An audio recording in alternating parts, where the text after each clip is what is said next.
WhatsApp everyone, welcome to the class. ये lecture 4th है। ठीक है, इसमें हम एमसीक्यूज करेंगे, शॉर्ट एंड लॉन्ग क्वेश्चंस करेंगे एंड केस स्टडीज करेंगे जो लेक्चर 3 में हमने पढ़ा था। एक बार जल्दी से देख लेते हैं कि लेक्चर 3 में हमने क्या कुछ सीखा था। पार्टनरशिप डीड एंड उसकी importance, various provisions in the absence of partnership deed, important sections of Indian Partnership Act, liabilities of partners and two illustrations करे थे टी.एस. गरेवाल्स वॉल्यूम 1 के, इलस्ट्रेशन नंबर 1 एंड 2। ठीक है, तो चलिए जल्दी से शुरू करते हैं।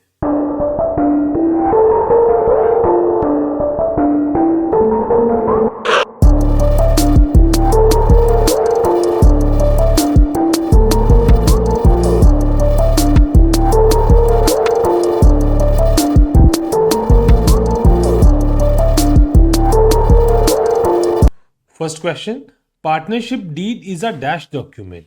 कौन सा डॉक्यूमेंट है? ये एक लीगल डॉक्यूमेंट है। Okay, correct option is C. It is always better to have a written partnership deed because written क्यों जरूरी है? क्योंकि डिस्प्यूट रिजॉल्व होते हैं। It helps avoid disputes. Okay, B option is correct.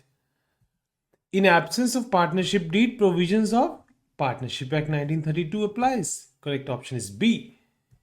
Which of the following is not normally a clause in a partnership deed? Name and address of partners, ये तो होता है। Nature of business, ये भी mentioned होती है। Residential proof of employees, ये नहीं होता। ओके, तो ये correct option is C. Next, which clause specifies how bank accounts shall be operated? Partnership में बैंक अकाउंट्स का ऑपरेशन क्या मेंशन करके डीड में लिखा जाता है? It is bank account operations. Correct option is B. Which of the following is included in partnership deed? Duties of auditors नहीं लिखी जाती। Rights and duties of partners, yes, B. Correct option is B. The clause in the deed regarding death of partners specifies कि death के बाद होगा क्या firm का? क्या डिसॉल्व होगी या चलेगी? That if the firm will continue or not. Correct option is B. Interest on loan by partner is payable. Loan partner ने लोन दिया है, which rate under partnership act? It is 6%। अगर कुछ मेंशन नहीं है तो 6%। Very important. Okay, next, in the absence of partnership deed, profit and losses are shared equally. Very good, C option is correct.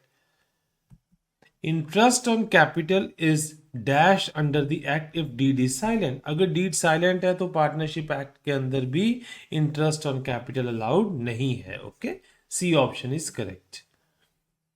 Next, interest on drawing under the act in the absence of deed. Drawing के बारे में भी partnership act silent है, therefore अगर deed नहीं है तो interest on drawing भी नहीं है। C option is correct.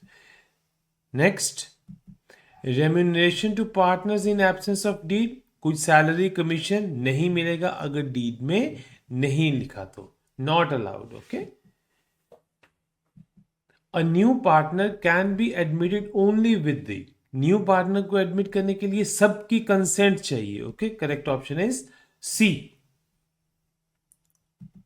As per section 30, who can be admitted for the benefit of partnership with the consent of all partners?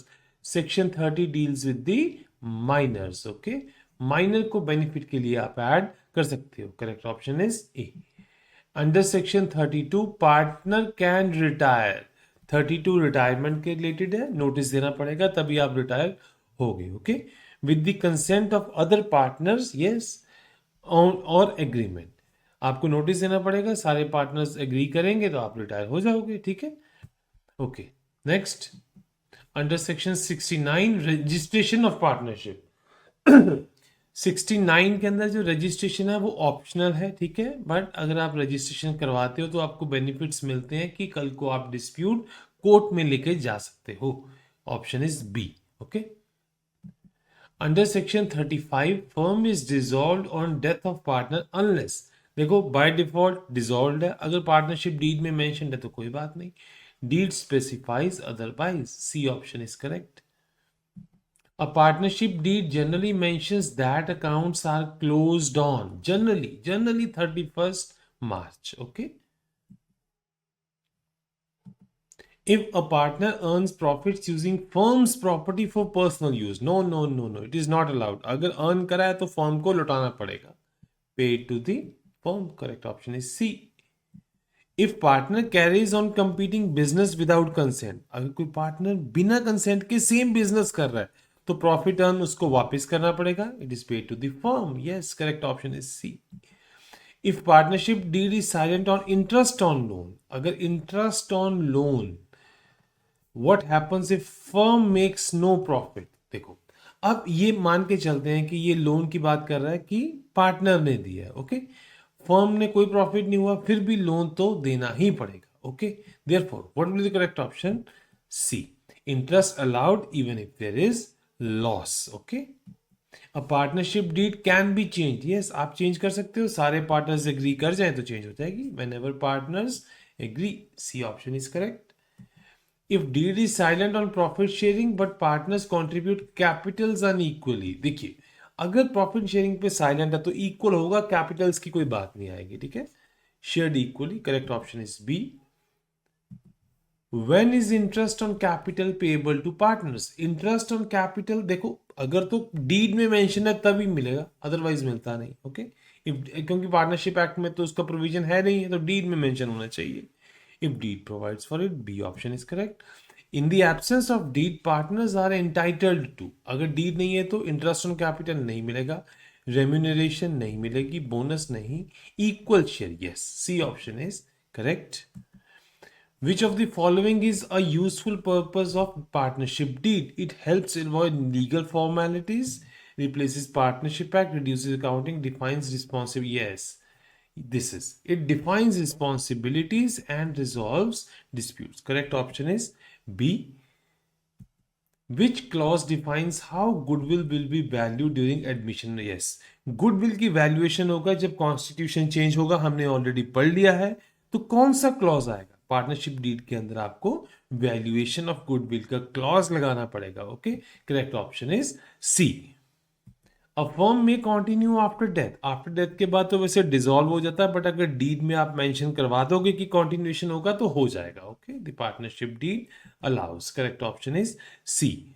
The interest on loan by partner is treated as. देखो जो partner ने loan दिया है वो appropriation. Yes, ये थोड़ा अभी मैंने ये टॉपिक आपको नहीं करवाया बट मैं बता देता हूं. एप्रोप्रिएशन ऑफ प्रॉफिट का मतलब है कि कोई ऐसा एक्सपेंस जो फर्म बियर करेगी बट प्रोवाइडेड अगर प्रॉफिट हुआ हो तो, ओके. चार्ज अगेंस्ट प्रॉफिट ऐसा एक्सपेंस जो फर्म बियर करेगी प्रोवाइडेड चाहे प्रॉफिट है चाहे लॉस है. इंटरेस्ट ऑन लोन एक मैंडेटरी एक्सपेंस है जो कि फर्म को पे करना ही पड़ेगा. ये चार्ज अगेंस्ट प्रॉफिट है. Correct option is B, okay. Next, if deed allows interest on capital it is provided. अगर डीड ने अलाउ कर दिया तो मिलेगा, okay. Only when firm earn profit. Yes, ये भी एक कंडीशन है. अगर फर्म प्रॉफिटेबल हो एंड डीड में लिखा हो फिर आपको remuneration, salary, commission, interest on capital etcetera ये चीजें मिलती हैं. Correct option is A, okay. तो ये थे बच्चों, ये हमने करे अभी एमसीक्यूज. अभी हम इसके बाद अभी जस्ट अभी शुरू कर रहे हैं short question answers, okay. Define partnership deed and explain its purpose. Very basic partnership deed हमने, मैं इसको थोड़ा फास्ट करूंगा, ठीक है. आप इसमें इसका स्क्रीनशॉट ले लीजिए. पार्टनरशिप डीड एक लीगल डॉक्यूमेंट है, ठीक है. उसका पर्पस क्या है, उसमें ड्यूटीज सब कुछ डिफाइन होता है क्लियरली. ये क्वेश्चंस बच्चों मैंने वो लिखे हैं जो बन सकते हैं. हमने ऑलरेडी ये पढ़ चुके हैं बट ये मैंने उस वजह से इसको बनाया है. आप इसके आंसर्स नोट डाउन करते रहिएगा, okay. Next question, why it is advisable to have partnership deed instead of an oral one. Yes, partnership deed क्यों हम बोलते हैं होनी चाहिए. सबसे पहले ड्यूटीज डिफाइन हो जाएंगी, कोई फ्यूचर में कोई डिस्प्यूट नहीं होगा, हर पार्टनर्स को अपनी रिस्पॉन्सिबिलिटीज पता होंगी, ठीक है. ये उसका आंसर है, आप इसका स्क्रीनशॉट ले लो. Next question, what happens when a partnership deed is absent or silent on some matters. yes, अगर कुछ पॉइंट्स पे पार्टनरशिप डीड साइलेंट है तो क्या होगा. पार्टनरशिप एक्ट 1932 अप्लाई होगा, ऑलरेडी बता चुके हैं. जैसे सैलरी, अगर पार्टनरशिप डीड में नहीं मेंशन तो पार्टनरशिप एक्ट लगा दो. पार्टनरशिप एक्ट बोलता है सैलरी का कुछ नहीं है तो सैलरी नहीं मिलेगा, okay.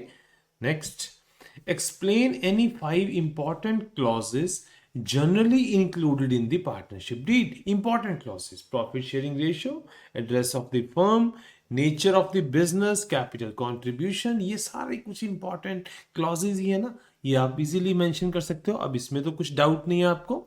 Next question: how are profits and losses distributed among the partners in the absence of partnership deed? अगर डीड में नहीं मेंशन तो इक्वली रिस्पॉन्सिबल है, सबको बराबर बराबर प्रॉफिट मिलेगा. फॉर एग्जांपल, अगर 3 पार्टनर्स हैं जिनका 90,000 प्रॉफिट हुआ था, पार्टनरशिप डीड में नहीं मेंशन, तो 30,000 ईच सबको मिलेगा. Okay. Next question: state the provisions of Indian partnership act regarding interest on capital, interest on capital and interest on drawing when did is silent. अगर डीड साइलेंट है तो ये दोनों चीजें नहीं लगने वाली. ना इंटरेस्ट ऑन कैपिटल फर्म को मिलेगा, फर्म पे करेगी, ना इंटरेस्ट ऑन ड्रॉइंग वो चार्ज करेगी. Okay. Distinguish between interest on capital and interest on partners loan. Interest on capital क्या है? पार्टनर जब कैपिटल लेके आता है तो फर्म इंटरेस्ट पे करती है. ये जरूरी नहीं है कि उसको मिलेगा ही मिलेगा. ठीक है, ये एप्रोप्रिएशन ऑफ प्रॉफिट है.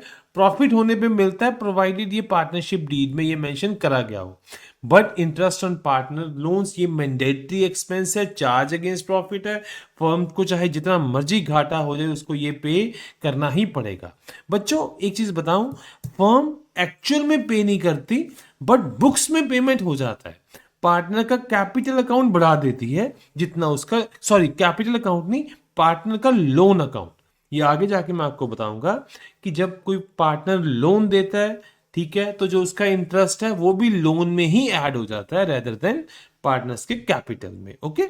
Next question: what is the legal provision regarding admission of new partner? Admission के बारे में सेक्शन 31 में आपको बताया गया है कि न्यू पार्टनर तभी ऐड होगा अगर बाकी सारे पार्टनर्स अलाउ करेंगे तो. ठीक है, नहीं तो अगर आपने कुछ पार्टनरशिप डीड में लिख रखा है तो वो अप्लाई हो जाएगा. Okay. What is the treatment of minor in partnership under the partnership act? देखो, माइनर को तो वैसे अलाउ नहीं करना चाहिए, बट अगर आपने उसको पार्टनर बना लिया तो it will be for the benefits. वो बिजनेस में इन्वॉल्व नहीं होगा, जस्ट बेनिफिट्स होंगे. 18 साल की उम्र का जब वो हो जाएगा अपॉन मेजॉरिटी, तो उसको विद इन 6 मंथ्स ये डिसाइड करना होगा कि वो पार्टनरशिप में कंटिन्यू करेगा कि नहीं. अगर वो चुप रहता है तो वो कंटिन्यू माना जाएगा. ठीक है, अगर वो डिनाई कर देता है तो वो पार्टनरशिप से बाहर हो जाएगा. Under what circumstances does a firm dissolve on the death of the partner? अगर पार्टनर की डेथ होती है तो फर्म ऑटोमेटिकली डिसॉल्व मानी जाती है. हाँ, अगर आपने पार्टनरशिप डीड में कुछ ऐसा लिख दिया कि नहीं है वो कंटिन्यू करेगी, तो वो फिर कंटिन्यू करती ही रहेगी. ओके. तो ये थी मेरे प्यारे बच्चों 10 क्वेश्चंस जो शॉर्ट क्वेश्चंस थे. आपने हर एक का आंसर का स्क्रीनशॉट ले लेना है और जब भी एग्जाम में ऐसे क्वेश्चंस आए आपने अपनी वर्डिंग में लिखने हैं. ये जरूरी नहीं है कि आपको एज इट इज यही लिखने हैं, ये मेरी वर्डिंग है. ओके. अब हम देखते हैं आगे कुछ long question answers. Okay. What is partnership deed and state its meaning, feature and purpose? ये आपने स्क्रीनशॉट ले लेना है. ठीक है, पार्टनरशिप डीड एक लीगल डॉक्यूमेंट है जिसमें सारी टर्म्स एंड कंडीशन मेंशन होती हैं. फीचर्स एंड पर्पस तो बहुत इंपॉर्टेंट है कि भाई पर्पस सबसे पहले तो कोई फ्यूचर में कोई डिस्प्यूट नहीं होगा, राइट्स एंड ड्यूटीज मेंशन होंगी, इसमें सब कुछ होगा. ठीक है, ये आपने नोट कर लेना है. नेक्स्ट क्वेश्चन देखते हैं एक बार. Explain the importance of partnership deed. Okay, partnership deed की क्या इंपॉर्टेंस है? ऑलरेडी इसमें rights and duties responsibilities clearly लिख रखी होती हैं. ठीक है, हर एक चीज की क्लैरिटी रहती है कि फ्यूचर में कोई डिस्प्यूट राइज होने के चांसेस नहीं रहते. ठीक है, अगर कोई होता भी है तो it can be resolve on the basis of the written document. Okay, ये सारे उसके इंपॉर्टेंस है पार्टनरशिप डीड के. तो having a proper partnership deed provides flexibility to partners. Okay, वो पार्टनरशिप वो अपना काम कर सकते हैं अच्छे से अगर रिटन डीड में कुछ ऐसा लिख रखा है. ठीक है, हाँ, अगर डीड साइलेंट है तो ऑलरेडी हमने बताया है कि the provisions of Indian partnership act shall apply. Okay. Next question देखते हैं क्या है. What are the consequences if there is no partnership deed or it's silent? अगर वो साइलेंट है तो इंडियन पार्टनरशिप एक्ट लागू होगा. ठीक है, जैसे for example interest on loan 6% है, कैपिटल पे कुछ नहीं मिलेगा, ड्राइंग चार्ज नहीं करी जाएगी, कोई सैलरी रिम्यूनरेशन नहीं होगा, प्रॉफिट लॉस इक्वली शेयर होगा. Admission of new partner requires the consent. Okay. Next question देखते हैं, explain any 10 important clauses of partnership deed. क्या क्या हो सकते हैं, हमने ऑल थॉरली स्टडी करा है। Name address firm of the firm and partner, name and place, ये सारे आपने कर लेने अच्छे से, ठीक है। Interest on capital, drawing. बच्चों, मेरे प्यारे बच्चों, अगर कोई भी डाउट आपको आता है तो आपने कमेंट सेक्शन में जरूर पूछना है, ठीक है। अगर नहीं पूछा तो मैं नाराज हो जाऊंगा। ओके, नेक्स्ट क्वेश्चन देखते हैं, discuss the provisions of Indian partnership act that shall apply in the absence. Absence में क्या लगेगा, बार बार यही तो आ रहा है। इंटरेस्ट ऑन लोन 6% पे है, प्रॉफिट एंड लॉस इक्वल है, कैपिटल पे चार्ज नहीं होगा इंटरेस्ट, ठीक है। ड्राइंग पे वो चार्ज नहीं कर सकती, रेम्यूनरेशन अलाउड नहीं है, एडमिशन पे कंसेंट सबका चलेगा। ओके, नेक्स्ट क्वेश्चन देखते हैं, differentiate between interest on capital and interest on loan with respect to reference to partnership act। interest on capital क्या है, पार्टनर कैपिटल लेके आया, फर्म उसको इंटरेस्ट पे करेगी। पार्टनरशिप एक्ट अलाउ नहीं करता, ये डीड में मेंशन होगा तो फर्म को देना पड़ेगा, अदरवाइज नहीं। Interest on loan mandatory expense है, डीड में हो चाहे ना हो, होगा तो डीड वाला लग जाएगा रेट ऑफ इंटरेस्ट, नहीं होगा तो 6% लग जाएगा, ठीक है। ये सारा आपने कर लेना अच्छे से।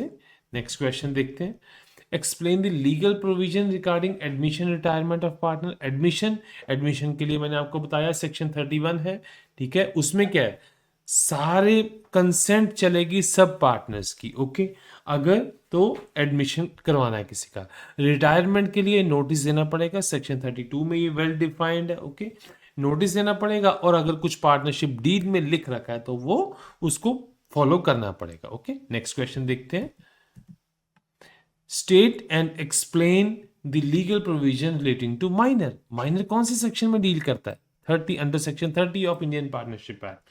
माइनर को बेनिफिट्स के लिए पार्टनर बनाना है, कोई बिजनेस में वो इन्वॉल्व नहीं होगा, ठीक है। लॉसेस में वो इन्वॉल्व नहीं होगा, जैसे ही वो 18 ईयर्स का हो गया विद इन 6 मंथ्स उसको डिसाइड करना है कि वो पार्टनर रहेगा कि नहीं रहेगा, ये उसके लिए, ठीक है। नेक्स्ट क्वेश्चन देखते हैं, what happens to a partnership firm on the death of the partner. Death पे क्या होगा, फर्म डिसॉल्व हो जाएगी, ठीक है। डेथ के बारे में सेक्शन 35 में लिखा हुआ है, फर्म डिसॉल्व हो जाएगी, ठीक है। बट अगर आपने पार्टनरशिप डीड में कॉन्टिन्यूएशन के बारे में लिख रखा होगा तो फर्म कंटिन्यू करती रहेगी बच्चों। ओके, नेक्स्ट क्वेश्चन देखते हैं, explain the liabilities of partners under the partnership act. Partners की लाइबिलिटीज भी तो हैं, वो सिमिलर काम नहीं कर सकते जो फर्म का है। अगर पार्टनरशिप फर्म की अच्छी गुडविल बन गई तो ये नहीं है कि पार्टनर एक इंडिपेंडेंटली एक पर्सनल कोई काम वैसा ही करने लग जाए प्रॉफिट के लिए। अगर ऐसा करा बिना कंसेंट के सबके तो जितना प्रॉफिट होगा वो फर्म को देना पड़ेगा, ठीक है। अच्छा, अगर कुछ ऐसा कोई पर्सनल प्रॉफिट करता है, ठीक है, किसी के साथ बिजनेस में उसको कोई पर्सनल गेन होता है, सपोज कमीशन मिलता है, ठीक है, जिसको कि बाकी पार्टनर्स को पता ही नहीं है जिसके बारे में, तो उसको वो सारा जो पर्सनल गेन है वो फर्म को हैंड ओवर करना पड़ेगा। ओके, तो ये थे बच्चों 10 लॉन्ग क्वेश्चंस। अभी हम कुछ केस स्टडीज देखेंगे इसी टॉपिक पे। Okay, case study 1, silent clauses and minors admission, ठीक है। सिनेरियो देखते हैं, ये 3 पार्टनर्स हैं, ठीक है, इनके पास पार्टनरशिप डीड रिटर्न है बट ये इन एस्पेक्ट्स पे ये साइलेंट है, ठीक है। During the year Rohit demands interest on capital, ये अलाउड नहीं रहेगा क्योंकि वो डीड में मेंशन नहीं है। Aman wants to charge interest on drawing, ये भी अलाउड नहीं है, डीड में मेंशन नहीं है। Vivek wants to share profit, ये भी अलाउड नहीं रहेगा, ठीक है। Rohan and Aman decide to admit this minor as a partner, ठीक है। विवेक ऑब्जेक्ट्स, तो ठीक है, वो फिर अगर कोई ऑब्जेक्शन है तो वो फिर पार्टनर ऐड नहीं हो पाएगा, ठीक है। How should the interest on the capital interest on, ये आपको बता दिया मैंने, तो can the minor be admitted, no. Okay, next question देखते हैं, इसमें जो की कॉन्सेप्ट हाईलाइट करे गए हैं वो मेंशन कर दिए हैं, ठीक है। If a deed is silent, legal provisions, okay, ये आपको सब आता है, ठीक है। अब नेक्स्ट क्वेश्चन देखते हैं, केस स्टडी 2 है ये, ठीक है। Death of partner and dispute settlement, death पे फर्म डिसॉल्व है, अगर पार्टनरशिप डीड में कुछ ऐसा लिख रखा है कि नहीं डिसॉल्व होगा तो फिर फर्म कंटिन्यू करती रहेगी। ओके, देखते हैं आगे। ये 3 पार्टनर्स हैं, ये इनकी फर्म का नेम है MKS। पार्टनरशिप डीड में प्रॉफिट शेयरिंग रेशियो मेंशन है, इंटरेस्ट ऑन कैपिटल मेंशन है, firm shall continue settlements of dispute through arbitration, ठीक है। During the financial year Kavita ji की डेथ हो गई, फर्म कंटिन्यू करती रहेगी। The Seema argues that the firm should be dissolved. No, it is not because वो वहाँ पे लिखा हुआ है कि firm shall continue. Meena wants to continue the firm as per the deed. Meena बिल्कुल ठीक कह रही है। कविता's legal heirs claim her share of capital and goodwills. Okay, ठीक है, share of capital और goodwill तो आएगा ही, ठीक है उसका, क्योंकि अब goodwill का भी मिलेगा। Why? क्योंकि उसका जो गुडविल का कॉन्स्टिट्यूशन चेंज हो गया तो गुडविल की वैल्यूएशन भी होगी। ओके, तो ये तो ठीक है। फोर्थ पॉइंट, तो Seema and Meena have disagreement over the valuation of goodwill. अगर वैल्यूएशन के बारे में नहीं लिख रखा तो फिर वो फॉर्मूला लग सकता, बट वैल्यूएशन का नॉर्मली तो क्लॉज में मेंशन करा जाता है, ठीक है। अब देखते हैं क्या क्वेश्चन है। विल द फर्म कंटिन्यू और डिसॉल्व? फर्म क्या करेगी? फर्म कंटिन्यू करती रहेगी बिकॉज लिखा हुआ है। How should Kavita share be settled? Kavita का शेयर कैसे सेटलमेंट होगा, ठीक है। क्या होगा? उनको कैपिटल मिलेगा, एक्यूमुलेटेड प्रॉफिट्स मिलेंगे एंड गुडविल शेयर मिलेगा। The amounts must be settled as per the settlement of accounts. अब ये settlement of accounts का आपको डीड में मेंशन करना पड़ेगा। हमने जो वहां पे पहले स्टडी करा था ना कि पार्टनरशिप डीड में क्या क्या होना चाहिए बच्चों, तो यही सेटलमेंट ऑफ अकाउंट्स का मतलब है। अब देखो कॉन्स्टिट्यूशन चेंज हो गया तो कैसे सेटलमेंट होगा। देन डिस्प्यूट रेजोल्यूशन, ठीक है। डिस्प्यूट कैसे होगा, ठीक है, आर्बिट्रेशन के थ्रू मेंशन है ना। Since the deed has settlement of dispute clause through arbitration, तो वैल्यूएशन ऑफ गुडविल देखो will be decided as per the method agreed in arbitration और as per firm standard practice. देखो अब valuation के बारे में आपने लिखा तो नहीं है, ठीक है। अब डिस्प्यूट आ गया बिकॉज गुडविल भी देनी है, तो डिस्प्यूट लगेगा आर्बिट्रेशन में, वहां पे जो मेथड डिसाइड होगा उसमें उसके अकॉर्डिंग गुडविल वैल्यूएट हो जाएगी और पेमेंट हो जाएगा, ठीक है। This avoids legal delay and ensures fair settlement, ठीक है। ये बेनिफिट होते हैं कि अगर पार्टनरशिप डीड प्रॉपरली बनी हो, ठीक है। तो इसमें क्या की कॉन्सेप्ट्स हाईलाइट करेंगे बच्चों? डेथ ऑफ पार्टनर के बारे में, लीगल हेयर का भी राइट है, ठीक है, कि जो उनका जो पार्टनर की डेथ हुई है उसको सारे बेनिफिट्स मिलेंगे, ठीक है। तो डिस्प्यूट सेटलमेंट के बारे में जरूर लिखती है, क्यों? क्योंकि कल को अगर कोई डिस्प्यूट राइज होता है तो फाइनल जो डिसीजन होगा वो सेटलमेंट अथॉरिटी का ही होगा। तो ये मेरे प्यारे बच्चों, ये हमने लॉन्ग क्वेश्चंस भी कर लिए। तो आई होप मैंने आपको सारे का सारा ये टॉपिक अच्छे से क्लियर करवा दिया है। अगर आपको ये मेरी एक्सप्लेनेशन, ये मेरी वीडियो बच्चों अच्छी लगी हो तो चैनल को please subscribe, like and share जरूर करिए। इससे मुझे मोटिवेशन मिलेगा और मैं और नई से नई वीडियोस लेकर आपके लिए आऊंगा। थैंक यू सो मच बच्चों।